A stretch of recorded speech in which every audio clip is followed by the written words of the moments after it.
Hello students, welcome back. This is Imran. We are discussing class 9 physics unit number 4 dynamics. आज की video में हम इस unit का टॉपिक 4.4 इक्विलिब्रियम को डिस्कस करेंगे. So what is equilibrium? Equilibrium को समझने के लिए हमें न्यूटन के फर्स्ट लॉ की तरफ जाना होगा. तो न्यूटन का फर्स्ट लॉ है कि कोई भी ऑब्जेक्ट अगर रेस्ट पर है तो वो रेस्ट पे रहेगा, और कोई ऑब्जेक्ट अगर कांस्टेंट स्पीड के साथ मूव कर रहा है तो वो कांस्टेंट स्पीड के साथ मूव करता रहेगा. या फिर अगर कोई ऑब्जेक्ट कांस्टेंट स्पीड के साथ रोटेट कर रहा है, जैसे फैन है, कॉमन एग्जांपल आपकी नजरों के सामने, तो वो कांस्टेंट स्पीड के साथ रोटेट करता रहेगा unless and until an external force is applied. जब तक उसके ऊपर बाहर से कोई फोर्स ना लगे उस स्टेट को चेंज करने में. फॉर एग्जाम्पल ये रेस्ट पे ऑब्जेक्ट, तो इसकी रेस्टिंग पोजीशन को चेंज करने के लिए जब तक बाहर से कोई फोर्स नहीं लगेगी ये चेंज पे नहीं आएगा. जैसे कोई ऑब्जेक्ट अगर कांस्टेंट वेलोसिटी के साथ मूव कर रहा है तो जब तक बाहर से कोई फोर्स ना लगाए ये इसकी स्टेट चेंज नहीं होगी. ठीक है, तो ऑब्जेक्ट अपनी स्टेट को मेंटेन रखना चाहते हैं, इसको कहते हैं इनर्शिया. तो अगर ऑब्जेक्ट अपनी स्टेट को मेंटेन कर रहा है, मेंटेन रखे हुए है, तब हम इस स्टेट को कहते हैं दूसरे टर्म्स में इक्विलिब्रियम. ठीक है, कोई ऑब्जेक्ट अगर रेस्ट में है तो हम कहेंगे ये इक्विलिब्रियम स्टेट में. कोई ऑब्जेक्ट अगर कांस्टेंट वेलोसिटी से मूव कर रहा है, बिल्कुल एक फिक्स्ड वेलोसिटी से मूव कर रहा है, वेलोसिटी कम या ज़्यादा नहीं हो रही है, फिक्स्ड वेलोसिटी से मूव कर रहा है, तो हम कहेंगे ये बॉडी इक्विलिब्रियम पर है. ठीक है, तो इक्विलिब्रियम की डेफिनेशन देख लें. It is the state in which all the individual forces and moment of forces और torque exerted upon an object are balanced. ये वो स्टेट है जहां पर किसी भी बॉडी के ऊपर लगने वाले सारे फोर्सेस, सही है, मोमेंट ऑफ फोर्सेस और टॉर्क या फिर टॉर्क कहते हैं, exerted on an object must be zero. Zero होनी चाहिए. जितनी भी फोर्सेस उसके ऊपर लग रही है, टॉर्क लग रही है, उसके ऊपर जीरो होना चाहिए. This means that net force and torque on the object are zero. यानी नेट फोर्स जो रिजल्टेंट फोर्स निकल के आया या फिर जो नेट टॉर्क है जीरो होना चाहिए. तो object is said to be in equilibrium. तब हम कहेंगे object equilibrium. For example there is an object, ये मैंने इसका सेंटर ऑफ मास बनाया. अब एक फोर्स इसमें यहाँ से लग रही है, एक फोर्स यहाँ से लग रही है. According to definition net force zero होना चाहिए इक्विलिब्रियम के होने के लिए. तो आइए देखते हैं कि ये ऑब्जेक्ट इक्विलिब्रियम पर है या नहीं है. अब टोटल फोर्सेस का हम सम अप करेंगे तो नेट फोर्स निकल के आता है. सम करेंगे F1 + F2. इस ऑब्जेक्ट पे दो फोर्सेस लगेंगे तो दोनों फोर्सेस का सम अप करेंगे. फिलहाल इसको दो हमने रिप्रेजेंट करेंगे, वैसे तो वेट भी और रिएक्शन भी. ठीक है, तो अब F1 जो है वो हम 4 न्यूटन ले रहे हैं, F2 भी 4 न्यूटन. लेकिन F1 जिस डायरेक्शन में हो रहा है, F2 उसके बिल्कुल अपोजिट डायरेक्शन में हो रहा है. तो अपोजिट डायरेक्शन दिखाने के लिए नेगेटिव का साइन रखिए. तो ये -4. मैग्नीट्यूड सेम है, डायरेक्शन अलग है, जस्ट -4. प्लस माइनस 4 में से 4 जाएगा, 0 बचेगा.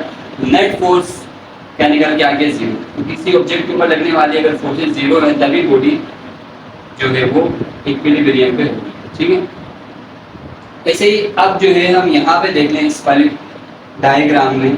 तो यहाँ पे एक ऑब्जेक्ट है और ये इसका सेंटर ऑफ मास है. अब इसमें भी दो फोर्सेस लग रही हैं सेम, 4 न्यूटन 4 न्यूटन. ठीक है, अब अपोजिट डायरेक्शन भी इससे अपोजिट है, ये डाउनवर्ड है, अपवर्ड है अपोजिट डायरेक्शन से. तो ऑब्जेक्ट को मूव नहीं करना चाहिए, जैसे फर्स्ट कंडीशन में ऑब्जेक्ट मूव नहीं कर रहा है. लेकिन यहाँ पे क्या होगा, क्योंकि यहाँ पे देखिए बिल्कुल सेंटर ऑफ मास के ऊपर यहाँ से भी यहाँ से सेम पॉइंट फोर्सेस लग रहे थे तो ऑब्जेक्ट मूव नहीं कर रहा था. यहाँ पे क्या है, पॉइंट अलग है. ये यहाँ पे लग रहा है लेफ्ट की तरफ हो रही है, राइट की तरफ फोर्स लग रही है, क्योंकि पॉइंट अलग अलग है और ये सेंटर ऑफ मास है. दो अपोजिट फोर्सेस लग रही है सेंटर ऑफ मास के ऊपर, एक यहाँ से एक यहाँ से. तो ये ऑब्जेक्ट जो ऐसे करके रोटेट कर जाएगा.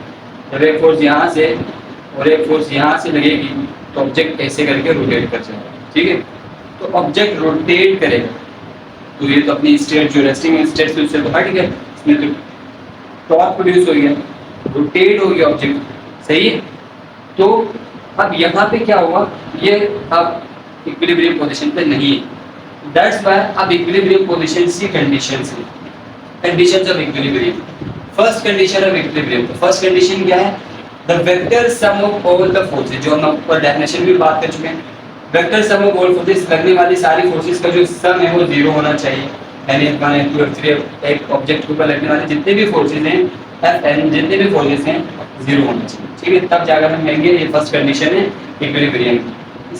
अब क्योंकि यहाँ पे टॉर्क सेम फोर्सेस लगने पे टॉर्क भी प्रोड्यूस हो रहा था, तो दैट्स व्हाई सेकंड कंडीशन भी आ गई. तो पहले हम फर्स्ट कंडीशन को एक्सप्लेन करते हैं। वेक्टर सम क्या मतलब, फॉर एग्जांपल ये एक मैं डायग्राम बना रहा हूँ एक बॉक्स से, इस बॉक्स के ऊपर आप चाहें टेबल ले लें, चेयर रख लें, कुछ भी आप इमेजिन कर सकते हैं। इसके ऊपर बहुत सारी फोर्सेज लग रही है, 4 फोर्सेज लग रही है, एक फोर्स इस डायरेक्शन में, एक फोर्स इस डायरेक्शन में, एक फोर्स इस डायरेक्शन में, इस डायरेक्शन में। जब पर्टिकुलर एंगल्स में फोर्सेज लग रही होती है ना, तो इनका हमें वेक्टर सम लेना होता है। एड टेल रूल के थ्रू हम इनको ऐड करेंगे। सही से पहले वाले चैप्टर में हमने पढ़ा है वेक्टर सम। तो ये हम जो है ना कोऑर्डिनेट एक्सिस बना देंगे ग्राफ में। कोऑर्डिनेट एक्सिस में इन फोर्सेस को हम वेक्टर सम कैसे करेंगे, जो फर्स्ट फोर्स है जिस डायरेक्शन में जा रही है, जिस एंगल के साथ जा रही है, अकॉर्डिंग उसी एंगुलर डायरेक्शन के साथ हमें फर्स्ट फोर्स को ड्रॉ करना है। ये फर्स्ट फोर्स इस डायरेक्शन पे जा रही है, तो इसके यहाँ सेंटर से हम बिल्कुल इसी डायरेक्शन में इसको ड्रॉ करेंगे। और जो लेंथ है, ये जो है ना फोर्सेस की जो लेंथ होती है, जो एरोस वगैरह बनाते हैं, हमें मैग्नीट्यूड बताते हैं। जितनी छोटी फोर्स होगी, जितनी छोटी लेंथ होगी, उतनी कम फोर्स। अब इन डायग्राम्स, इन एरोस को देख के हमें ये समझ आ रहा है कि सबसे जो बड़ी फोर्स है वो ये फोर्स, एंड देन ये, देन ये, देन ये, ठीक है। और डायरेक्शन भी सबकी अलग अलग है। एरो हेड हमें डायरेक्शन बता रहा हूँ, ये इस डायरेक्शन में, ठीक है।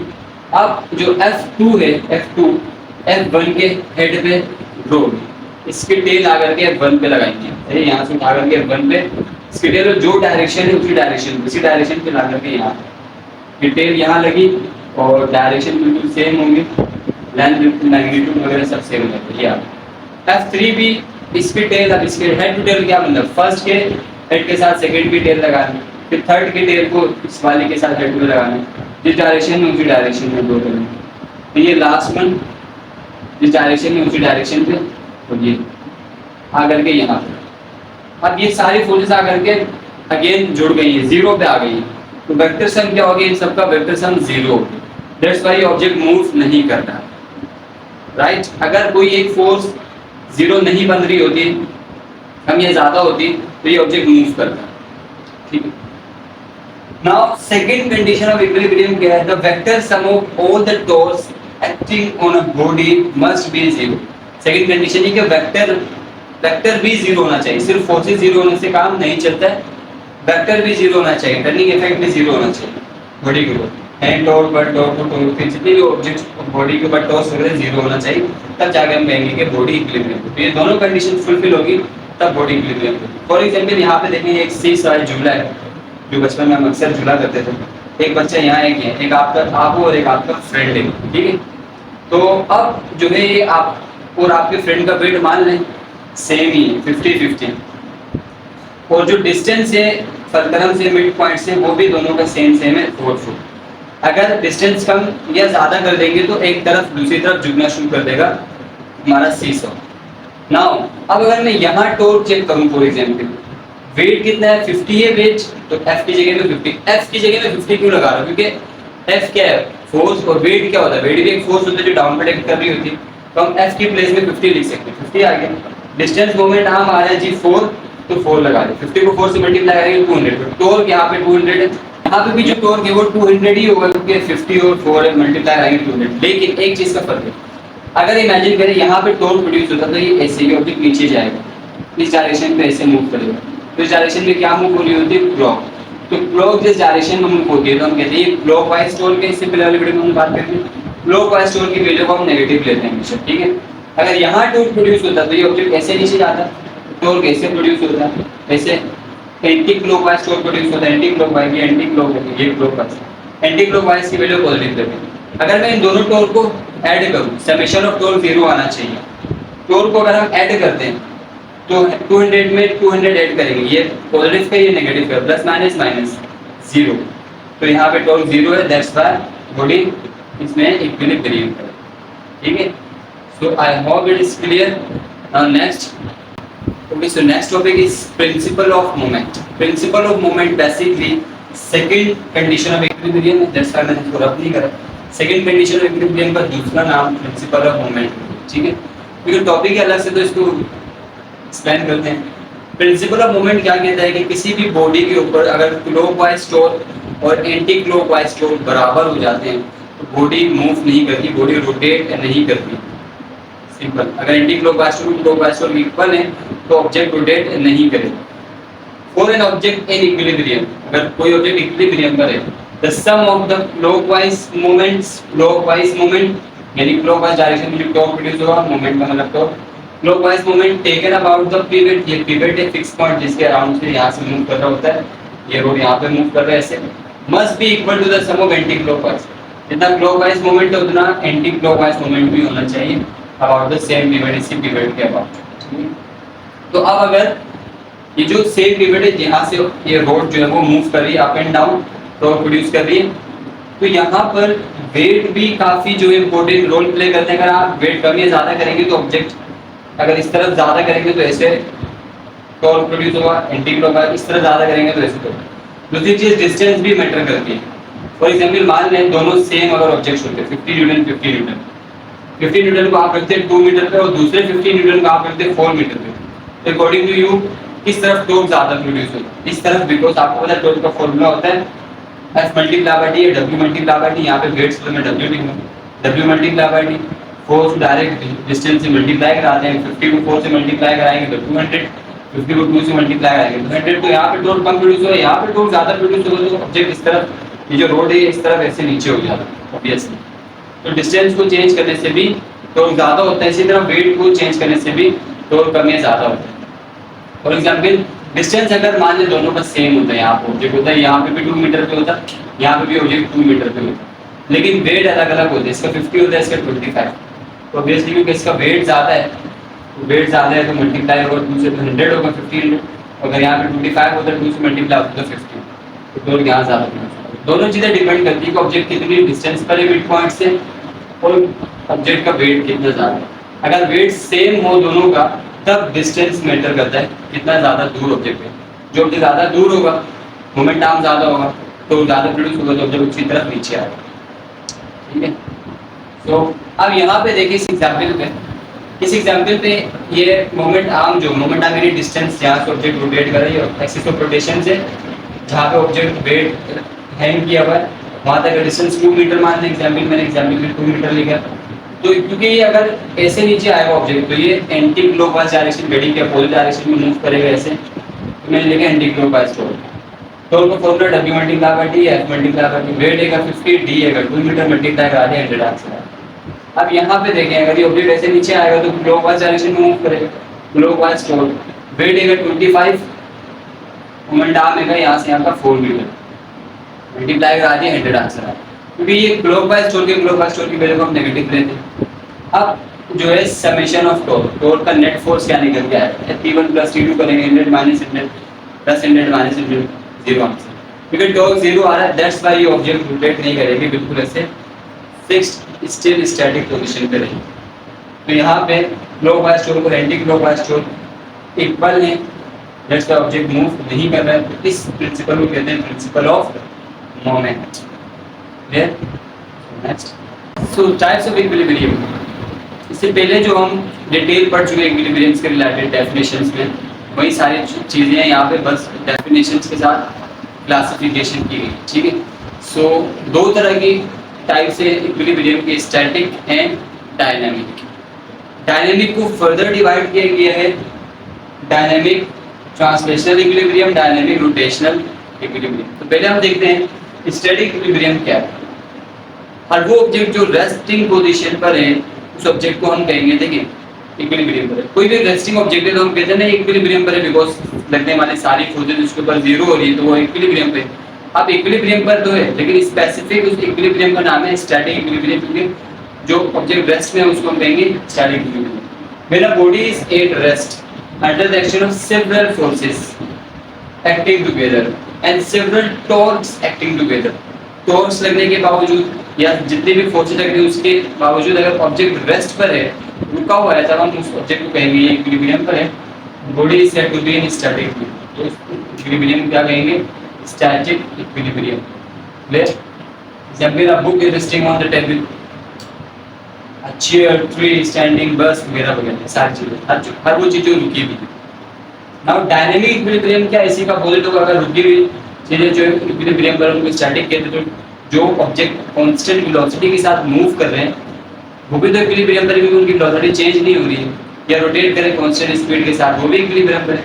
तो ऐसे इक्विलिब्रियम को हम कहते हैं dynamic equilibrium, right. When a body is moving at uniform velocity under the action of several forces, अगर different forces के बेस पर बॉडी अगर जो है वो यूनिफॉर्म वेलोसिटी के साथ मूव कर रही है, कांस्टेंट वेलोसिटी के साथ, सेम वेलोसिटी के साथ मूव कर रही है, acting together the body is said to be in dynamic equilibrium, तब हम बॉडी कहेंगे वो डायनेमिक इक्विलिब्रियम है। अब डायनेमिक इक्विलिब्रियम के फर्दर क्लासिफिकेशन की गई dynamic translational equilibrium, dynamic rotational equilibrium, क्योंकि ऑब्जेक्ट मूवमेंट में तो होते हैं, कोई लीनियरली मूव कर रहा होता है सीधे डायरेक्शन में, कुछ चीजें रोटेट कर रही होती है, तो दोनों मूवमेंट में, कार चल रही वो भी मूवमेंट में, फैन चल रहा है वो भी मूवमेंट में, आप रोटेट करिए सन के अराउंड में वो भी मूवमेंट में तो काफी सारी चीजें। अब उनकी क्लासिफिकेशन में ट्रांसलेशन क्या है, when a body is moving with uniform linear velocity, अगर एक लीनियर वेलोसिटी के साथ एक बिल्कुल स्ट्रेट डायरेक्शन में कांस्टेंट वेलोसिटी के साथ कोई ऑब्जेक्ट मूव कर रहा है, तो ये जो मूवमेंट है कांस्टेंट है, तो कहेंगे इक्विलिब्रियम पर है, लेकिन क्या कहेंगे डायनेमिक ट्रांसलेशनल इक्विलिब्रियम। एग्जाम्पल, अ पैराट्रूपर फॉलिंग डाउन, एक पैराट्रूपर ऊपर से स्काई डाइविंग वगैरह करते हैं, तो जब जो है वो एरोप्लेन से जंप करते हैं तो नीचे स्पीड से आते हैं, उसके बाद वो पैराशूट ओपन करते हैं, तो एयर जितना वेट नीचे की तरफ एक्ट हो रहा है, जितनी फोर्स नीचे की तरफ होगी उतना एयर प्रेशर ऊपर की तरफ एक्ट हो रहा होता है, दोनों कैंसिल होते हैं, और क्योंकि बॉडी पहले से वो इनर्शिया मूवमेंट में थी तो फोर्सेस कैंसिल है, बॉडी एक कांस्टेंट स्पीड के साथ नीचे आए।